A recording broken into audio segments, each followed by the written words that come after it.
Hello everyone, welcome to star IQ. Star IQ के video platform पे आप सभी का बहुत बहुत स्वागत है।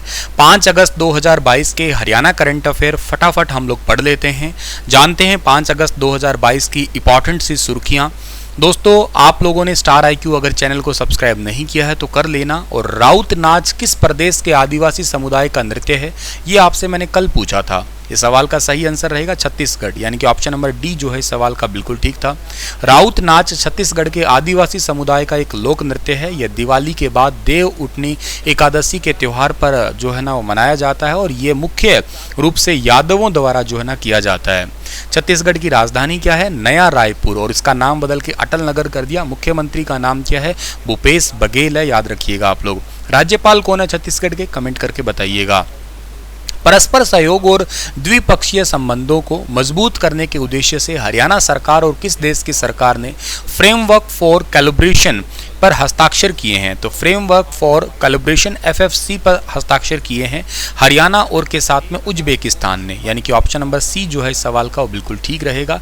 उज्बेकिस्तान वो देश जिसका क्लाइमेट वाला ही एक कॉन्टिनेंट है। क्लाइमेट यहाँ पे बहुत ज़्यादा, जैसे गर्मियों में बेहद गर्मी पड़ती है, सर्दियों में बेहद ज़्यादा ठंड पड़ती है यहाँ पे। और परस्पर सहयोग और द्विपक्षीय संबंधों को मजबूत करने के लिए हरियाणा सरकार ने उज्बेकिस्तान सरकार के साथ में फ्रेमवर्क फॉर कोलैबोरेशन जो है ना उस पर हस्ताक्षर किए हैं, MOU किए हैं। यूं कहिएगा इससे ऑटोमोबाइल सेक्टर को ग्रोथ मिलेगी, इकोनॉमिक सेक्टर को ग्रोथ मिलेगी, रिसर्च सेक्टर है, और इसके अलावा स्किल डेवलपमेंट है, एजुकेशन है, साइंस है, और जो आपका हरियाणा से और के अलावा वहाँ का जो फार्मा इंडस्ट्री है और ऑटोमोबाइल इंडस्ट्री है उनमें भी जो है ना सीधा सीधा बेनिफिट मिल जाएगा। इन सभी चीज़ों पे समझौता किया है।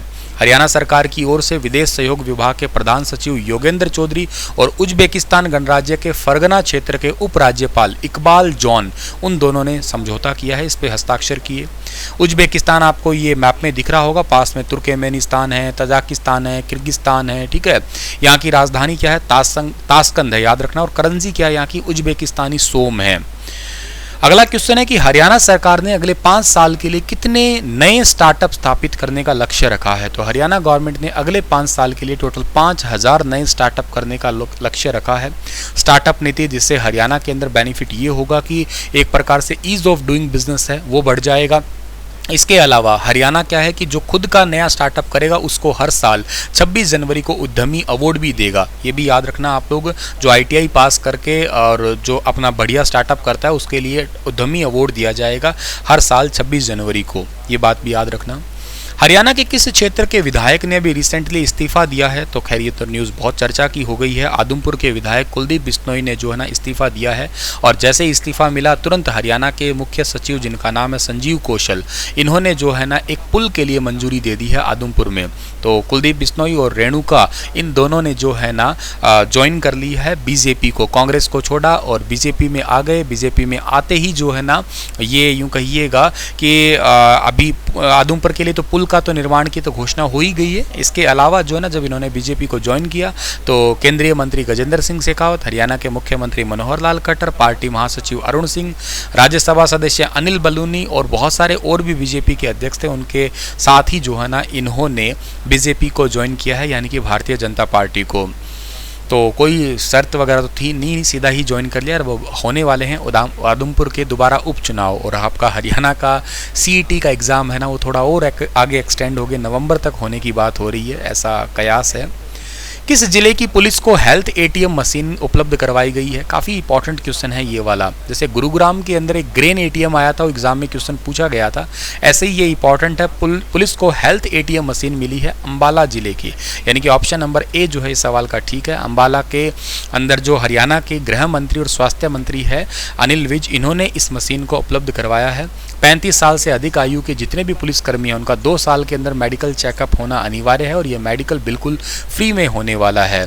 और इसके साथ ही जो है ना एक हेल्थ ATM मशीन दे दी है, जिससे यूँ कहिएगा कि जो टेस्टिंग वगैरह है, जो नब्ज़ देखने वाली है, जो BP टेस्ट है, ये सारे टेस्ट जो है ना इनकी रिपोर्ट आ जाएगी, बहुत ही जल्दी से रिपोर्ट आएगी और तेज़ी से जो है ना चेकअप किए जा सकेंगे। तो ये काफ़ी इंपॉर्टेंट सी एक जो यूँ कहिएगा एक सिस्टम है स्टार्ट किया है हरियाणा के अंदर, डिजिटल कदम रखा है यूँ कहिएगा मेडिसिन क्षेत्र के अंदर। इस मशीन के माध्यम से बहुत ही कम टाइम में तकरीबन 53 टेस्ट जो है ना वो किए जा सकेंगे और उनकी टेस्ट की रिपोर्ट है वो पुलिस वालों के मोबाइल में आ जाएगी, ईमेल पे आ जाएगी और हार्ड कॉपी भी मिल सकेगी। हरियाणा के कितने सार्वजनिक स्वास्थ्य केंद्रों में आयुष चिकित्सा की उपलब्धता को अनिवार्य कर परंपरागत चिकित्सा पद्धति को बढ़ावा दे रही है हरियाणा सरकार? तो इस सवाल का सही आंसर रहेगा 2000, यानी कि ऑप्शन नंबर डी ठीक रहेगा। हरियाणा के 2000 सार्वजनिक स्वास्थ्य केंद्र में आयुष डॉक्टर की उपलब्धता जो है ना वो अनिवार्य की गई है और परंपरागत जो है ना चिकित्सा पद्धति को जो है ना हरियाणा गवर्नमेंट बढ़ावा दे रही है, ठीक है ना। इसकी अभी रिसेंटली जो है ना घोषणा की गई है। इसी के साथ में ये लेक्चर तो होता है समाप्त। आपके लिए क्वेश्चन जो है ना वो छोड़ के जा रहा हूं मैं क्या कि भारत की जो है वो अमृत सांस्कृतिक विरासत को जो है वो बढ़ावा देने के लिए, भारत के अंदर जो है ना अमृत संस्कृति को बढ़ावा देने के लिए, एक सेकंड, यूनेस्को की सूची में निम्नलिखित में से कौन सा जो है ना वो शामिल आपका नहीं है? तो इस सवाल का सही आंसर जो है ना क्या रहेगा? कोलंबिया, योग, मार्च या रामलीला?